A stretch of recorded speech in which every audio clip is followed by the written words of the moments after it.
The question is, what is the new cell phone policy here at Judge Memorial? And we've yet to implement a new policy, but I think what we're looking to do is put feelers out and try to determine what are some ways we can help support our students. What are some ways that we can create an environment that is distraction-free here at the school. So we've yet to implement a new policy, but we are trying to gather as much information as we can to see how we can implement one that's effective. So there's no question that phones are a necessary part of life today. The progress that humanity has made utilizing phones and technology is unquestionable. The problem that I see with phones is the dependency that we have. It's become incredibly addictive. At first, I thought that cell phones were going to offer a really unique opportunity to bring technology into the classroom in a very good way.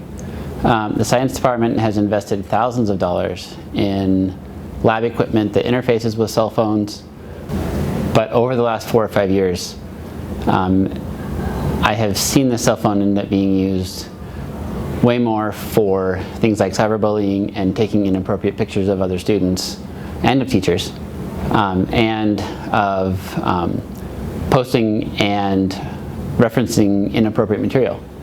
And so over the last 3 or 4 years, I've definitely come around to thinking that overall the cell phone is a net detractor from the student experience. Like I said, there's no new policy that's been put in place, but I think we actually decrease cyberbullying and exclusion to some degree. I don't think we solve it, but I would venture to say that a number of our students have been excluded in certain text chains or group chats during the school day throughout their time here at Judge. I'd venture to say almost everybody has. So can we solve that after school? I don't know. We're trying to change the mentality of exclusion to try to promote an inclusion mentality. There was a time when I actually quite supported having cell phones in class. They're handy devices. They've got a calculator on them. You could take pictures of slides, and I often work through problems in class, and you could take a picture of that, and I like that. But something has happened recently that has me concerned. I don't know what it is. It could be some app that has appeared. But what I have seen is that normally intelligent, articulate young people whose company I really do enjoy, I see them temporarily lose their minds. And all of a sudden it's,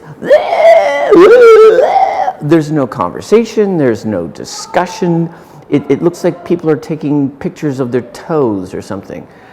At this point, I do not think cell phones should be allowed in classrooms and should not be allowed in halls, and that's that. Screen time messes with students' brain patterns and sleeping patterns and habits.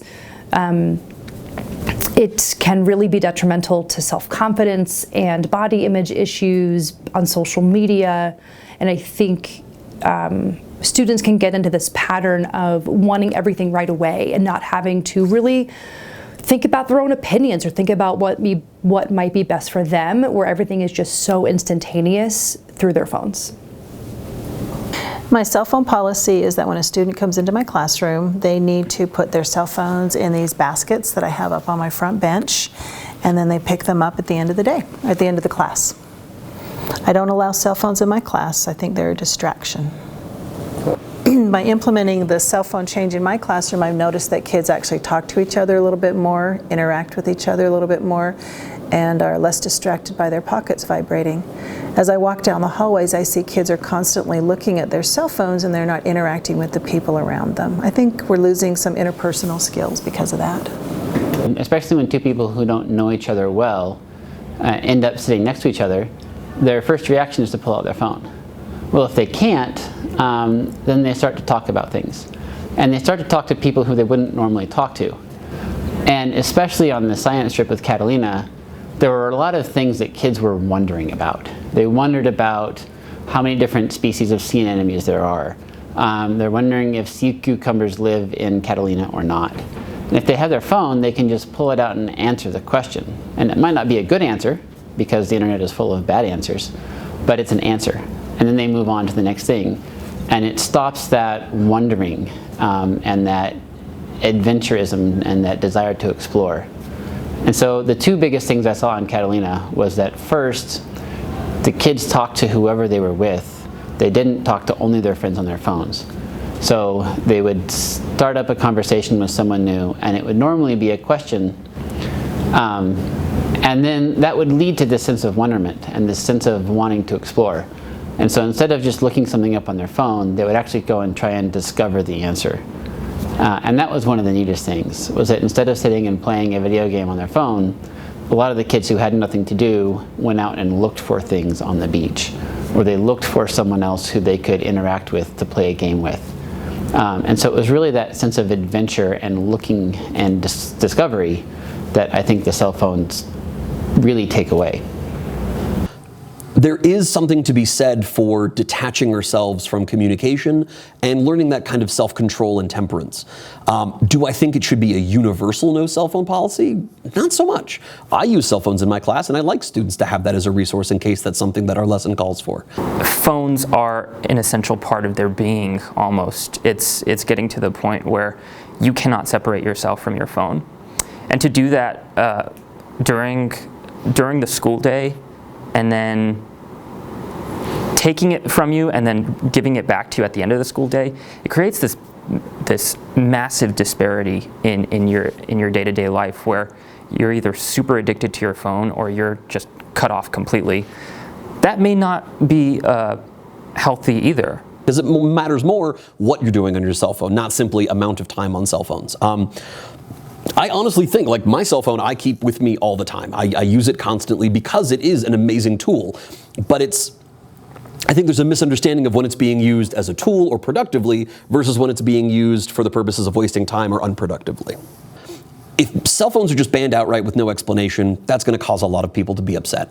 But if we say this is about focus in class, this is about the fact that, here's the research to support that having that on you means you're distracted this much. Here's the research to show that, by constantly engaging in it, it's detracting from your ability to focus or absorb new information. If we can support that with good data-driven arguments, then I think it's going to be more accepted. I would much rather that we come to a mutual agreement and understanding that this is a place of learning, it is a learning community. And really what it comes down to is we do it actually because we love our students, and we want to try to create an environment that's as distraction-free as we can. We want to create an environment that's as safe as possible. And it'd be hard to convince me that cyberbullying's not an issue. It would be darn near impossible to convince me that cyberbullying is not an issue. And this may be a way to counter a portion of that. It doesn't solve it, but it may counter a portion of that. If our students' safety and wellness is the priority, then I can take the jabs that come from folks saying that we're trying to make life more difficult, which we're not.